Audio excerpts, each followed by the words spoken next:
So Twitter is at it again. Twitter may start labeling your tweets based on how wrong you are.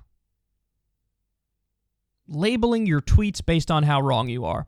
So they're going to have 3 different categorizations, and I forget what they were named, but, you know, basically the worst one is something along the lines of like pants on fire, or they call it misleading, but it's like pants on fire, and it's supposed to link to some outside source that tells you, hey, here are the facts about this.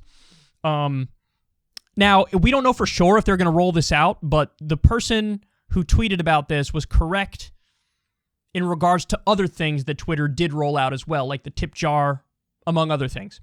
So it's very likely, it's very possible that this does get rolled out, and it's very similar to the, what was the thing, Birdwatch, where like other Twitter users could fact check you or something, or the thing where you go to tweet something and it says, did you read the article? So they're trying to like micromanage people on the platform now, and the reason they're doing it is because the media screams at them about the spreading of misinformation. Imagine the irony of mainstream media screaming at anybody else about the spreading of misinformation. The same mainstream media that pushed us into an illegal and offensive war in Iraq based on lies. The same mainstream media that pushed a bogus narrative on Syria. The same mainstream media that pushed Russiagate, that has their own conspiracy theories. The same media that is biased in their own ways. Wrong about a lot of stuff. Wrong about a lot. They're going to argue against others for misinformation. Utter nonsense. But anyway, social media outlets are responding to that pressure. And they're like, okay, we'll do something. Well, now they're destroying their own platforms. So this fact-checking thing, the reason why it's dumb is that nobody should trust the ministry of truth that they're creating. Who the fuck is going to be in that ministry of truth? CNN is going to be in it when they get stuff wrong all the time? I don't know if they're going to be in it, but I'm guessing. My guess is also the right-wingers are going to say, how dare you? You need to have some of our outlets as the fact-checkers. So what are you going to do? Get like Ben Shapiro's outlet to help fact-check? Daily Wire, whatever the fuck? Get some other nominal right-wing outlets?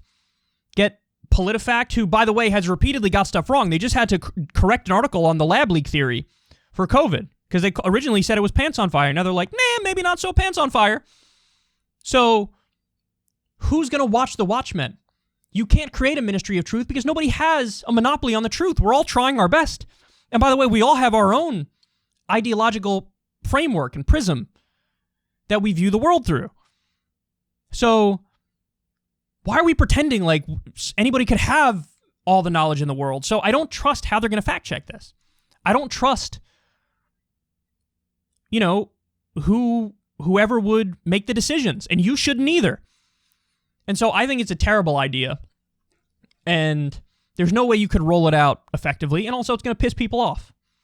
So I think it's a terrible idea, which means they're probably going to do it, and, you know, it's amazing that these social media platforms have been baited into destroying themselves, whether it's YouTube with the algorithm, whether it's Twitter with the constant, nonstop fact-checking and badgering of their own users, or deplatforming or what have you. It's just a mess, man. It's just a mess. And I really think that all of these outlets need to be public utilities, and they need to be regulated in accordance with the First Amendment. I think that's the only way out of it.